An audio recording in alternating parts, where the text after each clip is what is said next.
В пятницу 31 июля в столице республики приземлились американские самолеты времен Второй мировой войны.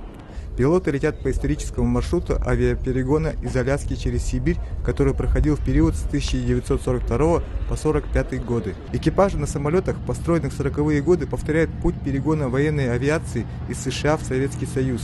Позади канадские города Калгари и Эдмонтон, американские Фэрбанкс и Ном, российские Анадырь и Магадан.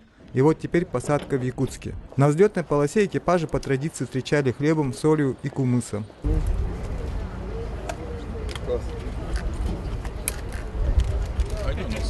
Сашка, переодеваетесь, что ли? Вон не стоят.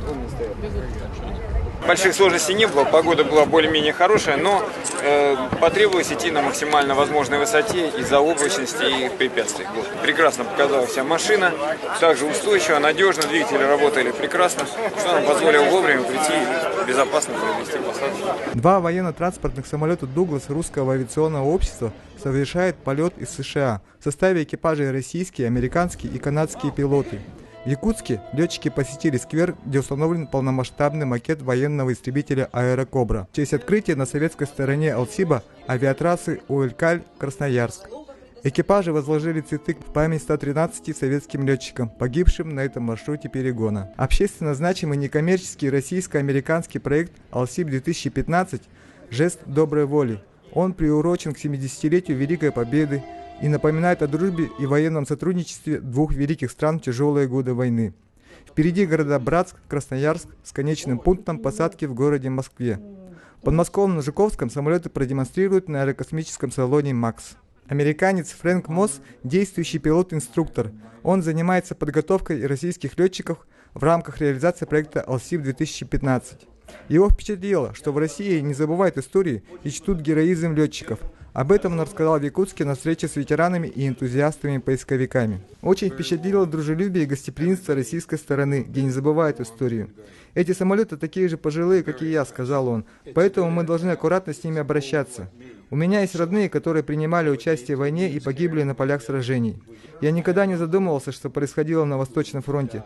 Такое отношение очень впечатляет и все больше вызывает внутри эмоции». По его словам, один из двух самолетов принимал участие в боевых действиях на территории Нормандии.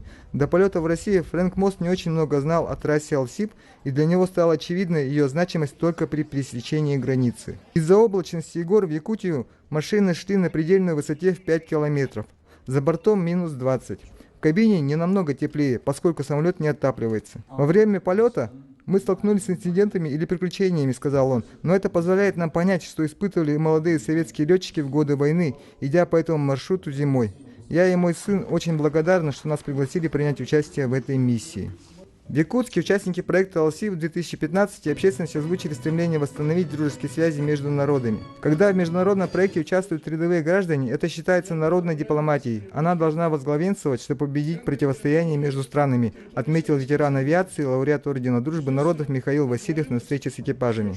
По его словам, около 8 тысяч американских боевых самолетов, цифра не очень большая в масштабах той войны, но именно они оказали большую помощь в тяжелые первые годы 40-х. «Мы с большим почтением относимся к американской помощи, помним и дорожим той дружбой», — сказал он.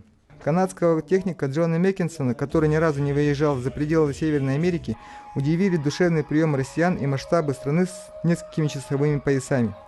Русские пилоты – это великие люди, которые шли с 1942 года по сложному пути без наземной поддержки. Американская часть пути была гораздо легче. Я восхищен, что вы помните и гордитесь своей историей, прививаете ее молодому поколению. Я понял, что ваша страна имеет полное право называться великой державой. Надеюсь, полет позволит восстановить былые связи между Россией и США. Будьте уверены, когда я вернусь, то расскажу американцам и канадцам, насколько радушные и гостеприимны русские люди, пообещал он. За день до вылета из Якутска самолеты были продемонстрированы жителям и гостям столицы. Си-47 вызвали большой интерес. Уже через несколько минут после открытия демонстрации люди выстроились в большую очередь. Многие пришли семьями в полном составе, чтобы прикоснуться к раритетам истории Второй мировой войны. Афанасий и Улита Сергина с двумя сыновьями и дочкой пришли за полчаса до открытия и стали в числе первых, кто побывал внутри легендарного самолета. Очень интересно, исторический момент такой. Предложения свои сказали. Оказывается, в выставке в Москве будет стоять данный самолет. Поэтому дети посмотрели. об Великой Отечественной войне, историю. Союзники, да, вот с помощью через Алсиб, через город Якутск именно прилетали самолеты, которые большую помощь оказали в победе в Великой Отечественной войне. И об этом должны знать наши дети, об этом должны знать все, кто сейчас живет в нашей Российской Федерации. Поэтому должно быть такое обязательно. Все понравилось, знакомимся с историей. Интересно очень. Историю должны дети знать. Супруга, соответственно, повторяет, а дети непосредственно вживую все это видят. В кабине Легче очень будет интересно. историю познать. Все, наушники, приборы, интересно. Очень. Там еще пилот здорово рассказывает вообще про историю, про самолеты, вопросы задавали. Интересно. Ну, нам тоже очень понравилось. Вообще мы вот любим так вот тоже вот в самолете вот тоже посмотреть все. Вот нам вот с братом вообще очень понравилось. Столько вообще впечатлений, эмоций всяких. Еще вот рассказы интересные. Вот мы вот очень спрашивали. Ну, вообще вот нам вот с братом вот очень интересно. Просто вот историю нашу знать. И просто для общего развития. Так что здорово, нам понравилось. Да, нам понравилось. Стоит сказать, что в России сегодня нет ни одного Си-47. После демонстрации в подмосковном Жуковском они займут достойное место в российских музеях.